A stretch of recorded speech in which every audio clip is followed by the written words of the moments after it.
Within months of taking office, President Prabowo Subianto launched a relentless diplomatic offensive to rapidly integrate Indonesia into the global economy. The sheer volume of these moves is staggering. Jakarta is currently finalizing membership in BRICS, applying to the OECD and the CPTPP, and pushing through sweeping trade pacts with both the European Union and the United States. This chart shows why the government is moving so fast. For critical exports like palm oil, textiles, and footwear, these deals are designed to drive tariff rates all the way to zero. That access is the intended engine for Indonesia Emas 2045, a national strategy to finally break out of the middle-income trap and reach developed nation status. But there is a high price for entry. To gain these global advantages, Indonesia is being forced to dismantle the domestic barriers that have long protected its own industries. Small business owners are already warning they could be crushed by a wave of foreign competition. Meanwhile, critics of the new U.S. deal are calling the arrangement extractive colonialism. It leads to a difficult question. Is Indonesia trading away its economic control and its natural resources just to keep the GDP climbing? The potential gains are massive.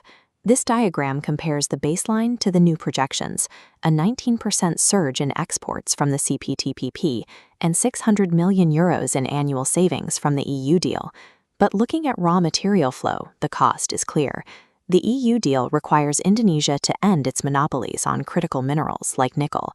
This undermines the Hillary's Aussie strategy. By bypassing domestic refineries and shipping ore overseas, Indonesia loses high-value industrial control. Joining the CPTPP adds even more pressure. It mandates a total overhaul of state-owned enterprises and the removal of local content requirements, known as TKDN. Losing those local content rules removes the primary shield protecting Indonesian small businesses. Without them, local firms are forced to compete directly against global giants on their own soil. The U.S. Pact follows a similar transactional logic. Washington secured guaranteed access to Indonesian fossil fuels and critical minerals, offering lower tariffs as trade-off. In the Western ledger, global market access is bought at the expense of domestic industrial protections. To balance its ties with the West, Jakarta is also looking toward the global South. By joining BRICS, the government hopes to secure its energy supply and gain a foothold in financial systems outside of Western control. At the same time, Indonesia is banking on RCEP, a massive regional partnership that links its economy to a third of the world's population. But the regional threat is just as real. Open borders within this bloc risk a massive surge of cheap manufactured goods, particularly from China, saturating the local market. If local farmers and factories can't compete, Indonesia faces a dangerous regression, becoming a nation that simply consumes foreign goods and provides the raw materials for other superpowers to grow. Together, these treaties are effectively rewriting Indonesia's legal system. The pressure to comply with international standards is now drafting national laws from the outside in. We see this in the Omnibus Law and new environmental mandates. These domestic rules were altered specifically to align with foreign requirements, such as the European Union's complex anti-deforestation regulations. By playing every side of the geopolitical map, Indonesia has allowed its domestic standards to be increasingly shaped by the demands of foreign markets.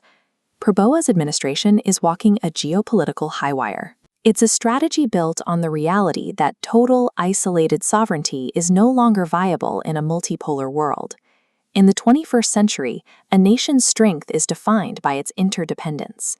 Economic survival now depends on how effectively a country manages its connections to both East and West. These agreements grant the nation its most significant economic entry points in decades, but simply signing the papers won't be enough to secure the future. To survive this level of global competition, the government must simultaneously harden its governance, enforce environmental laws, and rapidly upgrade workforce skills. This risk matrix outlines the two paths ahead. With deep domestic reform, these trade deals can propel Indonesia towards superpower status. Without it, the trajectory leads straight back to extraction. As the government fails to strengthen the nation from within, these lucrative deals become a trap, hollowing out the economy and leaving Indonesia as nothing more than a source of raw materials. These treaties successfully gave Indonesia a seat at the global table, but without fierce internal reform, it risks simply becoming the item on the menu.